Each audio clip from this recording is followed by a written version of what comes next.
ನಮಸ್ಕಾರ ಪ್ರಿಯ ವೀಕ್ಷಕರೇ, ಮೂಡಲ ಧ್ವನಿ ಹಳ್ಳ ಪಬ್ಲಿಕ್ ಪವರ್ ಕನ್ನಡ ಯೂಟ್ಯೂಬ್ ಚಾನಲ್ಗೆ ಒಮ್ಮೆ ಸಬ್ಸ್ಕ್ರೈಬ್ ಮಾಡಿ, ಬೆಲ್ ಐಕಾನ್ ಪ್ರೆಸ್ ಮಾಡಿ, ಹೊಸ ವಿಡಿಯೋಗಳನ್ನ ನೋಡ್ತಾ ಇರಿ. ಶೇರ್ ಮಾಡಿ, ಲೈಕ್ ಮಾಡಿ, ಕಮೆಂಟ್ ಬಾಕ್ಸಲ್ಲಿ ಕಮೆಂಟ್ ಹಾಕಿ. ಚಾಮರಾಜನಗರ ಜಿಲ್ಲೆ ಕೊಳ್ಳೇಗಾಲ ಇತಿಹಾಸ ಪುರಾಣ ಪ್ರಸಿದ್ಧವಾದಂಥ ಶ್ರೀ ಲಕ್ಷ್ಮೀನಾರಾಯಣ ಸ್ವಾಮಿ ಮಾರಥೋತ್ಸವ ಯಶಸ್ವಿಯಾಗಿ ಪೂರ್ಣಗೊಂಡಿತು.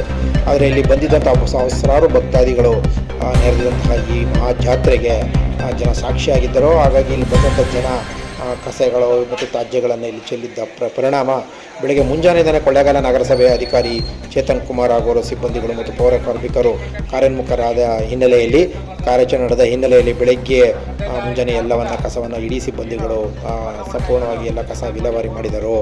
ಈ ಸಂದರ್ಭದಲ್ಲಿ ನಾಗರಿಕರ ಪ್ರಶಂಸೆಗೆ ಪಾತ್ರರಾದಂತಹ ನಗರಸಭೆಯ ಸಿಬ್ಬಂದಿಗಳು ಮತ್ತು ಆರೋಗ್ಯಾಧಿಕಾರಿಗಳನ್ನು ಮೆಚ್ಚುಗೆ ವ್ಯಕ್ತಪಡಿಸಿದ ಜನರು ನಾರಾಯಣಸ್ವಾಮಿ ದೇವಸ್ಥಾನ ಸುತ್ತಮುತ್ತಲ ಪ್ರದೇಶಗಳಿದ್ದಂಥ ಎಲ್ಲ ಸಂಪೂರ್ಣ ಕಸ ವಿಲೇವಾರಿಯಲ್ಲಿ ಅವರು ಸಾಕ್ಷೀಭೂತರಾದರು ಮತ್ತು ಅದನ್ನು ವಿಲೇವಾರಿ ಮಾಡಿ ಅಲ್ಲಿ ಯಶಸ್ವಿಯಾಗಿದ್ದರು.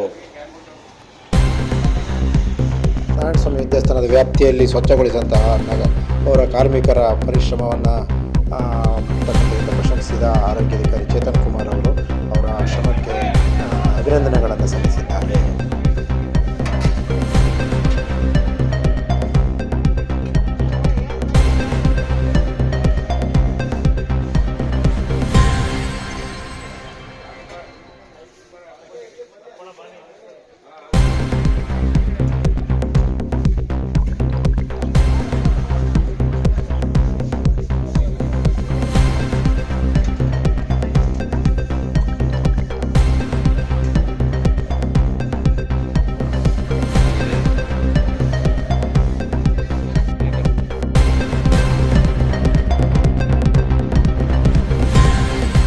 ಮೂಡಲ ಧ್ವನಿ ಹವಳ ಪಬ್ಲಿಕ್ ಪವರ್ ಕನ್ನಡ ಯೂಟ್ಯೂಬ್ ಚಾನಲ್ಗೆ ಒಮ್ಮೆ ಸಬ್ಸ್ಕ್ರೈಬ್ ಮಾಡಿ, ಬೆಲ್ ಐಕಾನ್ ಪ್ರೆಸ್ ಮಾಡಿ, ಹೊಸ ವಿಡಿಯೋಗಳನ್ನ ನೋಡ್ತಾ